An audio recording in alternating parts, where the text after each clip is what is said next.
नमस्कार, आप देख रहे हैं न्यूज़ वन इंडिया। मैं हूं आपके साथ पंकज यादव। करते हैं बुलेटिन की शुरुआत, जहां पर इस दौरान हाथरस हादसे पर सीएम योगी ने प्रेस कॉन्फ्रेंस की है और हाथरस हादसे की घटना दुखद है, ये मुख्यमंत्री की तरफ से कहा गया है। हादसे में हरियाणा, मध्य प्रदेश, राजस्थान और यूपी के लोग इसमें मौजूद रहे। हाथरस, बदायूं के अलावा कासगंज, अलीगढ़ के लोग भी इसमें शामिल। एटा, ललितपुर, शाहजहांपुर, मथुरा, बुलंदशहर और लखीमपुर खीरी के लोग शामिल। हादसे में 16 जिलों के श्रद्धालु शामिल।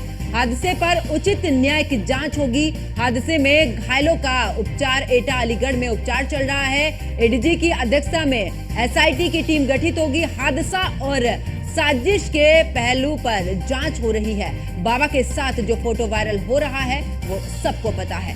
तो बड़ी खबर आपको बता रहे हैं, जहां पर अब इस हाथरस हादसे पर मुख्यमंत्री योगी आदित्यनाथ ने सबसे पहले तो वहां पर पहुंचकर तमाम जगहों पर पहुंचे हैं और साथ ही जायजा भी लिया। इसी के साथ उन्होंने उन घायल लोगों से भी बातचीत की है और वहां पर मौजूद लोगों से भी बातचीत की कि आखिरकार उस दौरान क्या कुछ रहा है, क्या कुछ पहलू रहे हैं, और साथ ही जांच का जिक्र भी मुख्यमंत्री की तरफ से कहा गया। उन्होंने प्रेस कॉन्फ्रेंस में तमाम बातों का जिक्र किया। उन्होंने कहा कि जो ये हादसा हुआ है, इसके पीछे जो भी जिम्मेदार है उस पर कड़ी से कड़ी कार्रवाई की जाएगी। हाथरस हादसे की जो घटना है वो बेहद ही दुखद है, यानी कि हृदय विदारक है, मुख्यमंत्री की तरफ से कहा गया है। और हादसे में हरियाणा, मध्य प्रदेश, राजस्थान और यूपी के लोग इसमें शामिल। और उत्तर प्रदेश की अगर खास करके बात की जाए तो हाथरस, बदायूं, कासगंज और अलीगढ़ के अलावा एटा, ललितपुर, शाहजहांपुर, मथुरा, बुलंदशहर और लखीमपुर खीरी के लोग इसमें शामिल। हादसे में कुल मिलाकर 16 जिलों के श्रद्धालु इसमें शामिल।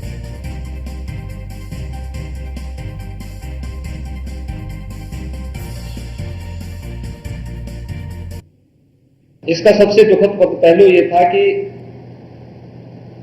इस प्रकार के आयोजन में जो सेवादार प्रशासन को अंदर घुसने नहीं देते, दुर्घटना होने के तत्काल बाद या दुर्घटना के दौरान प्रारंभिक रूप में इन्होंने पहले वहां पर इस मामले को दबाने का प्रयास किया, लेकिन जब उन्हें प्रशासन ने हॉस्पिटल ले जाने के कार्रवाई प्रारंभ की तो इनमें ज्यादातर सेवादार वहां से भाग गए। इस पूरी घटनाक्रम के लिए हम लोगों ने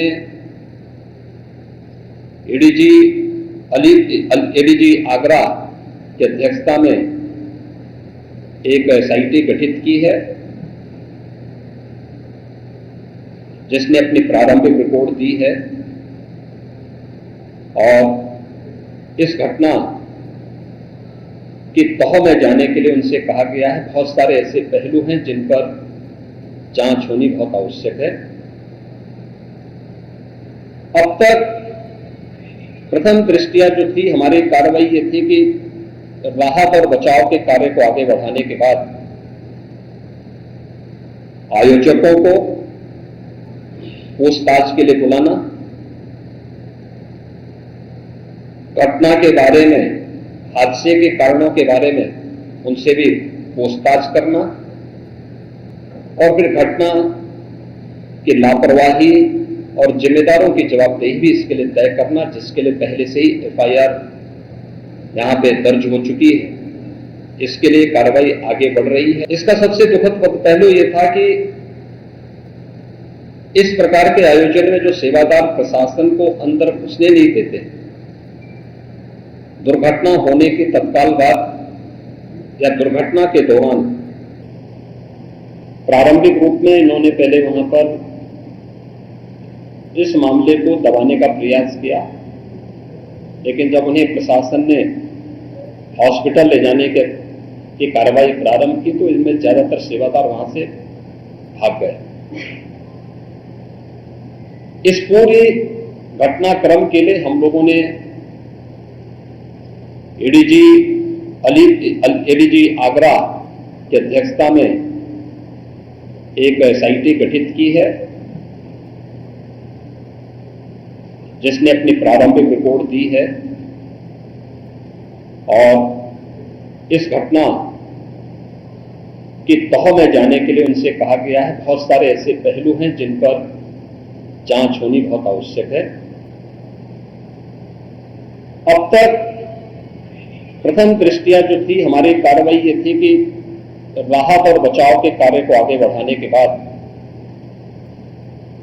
आयोजकों को पूछताछ के लिए बुलाना,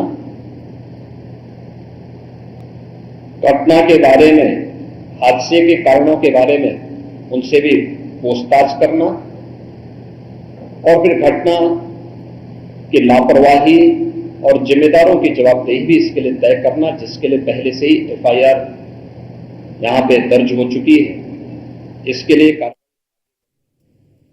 तो जिस तरीके से हाथरस में यह हादसा हुआ है, उसके बाद मुख्यमंत्री योगी आदित्यनाथ भी वहां पर पहुंचे और उन्होंने भी पूरी जानकारी ली इस हादसे को लेकर। और साथ ही उन्होंने जब प्रेस कॉन्फ्रेंस की तो उन्होंने कहा कि हादसा है या साजिश है, हर एक पहलू पर यहां पर जांच होगी। और इसी को लेकर उन्होंने ये भी कहा कि एडीजी की अध्यक्षता में एसआईटी की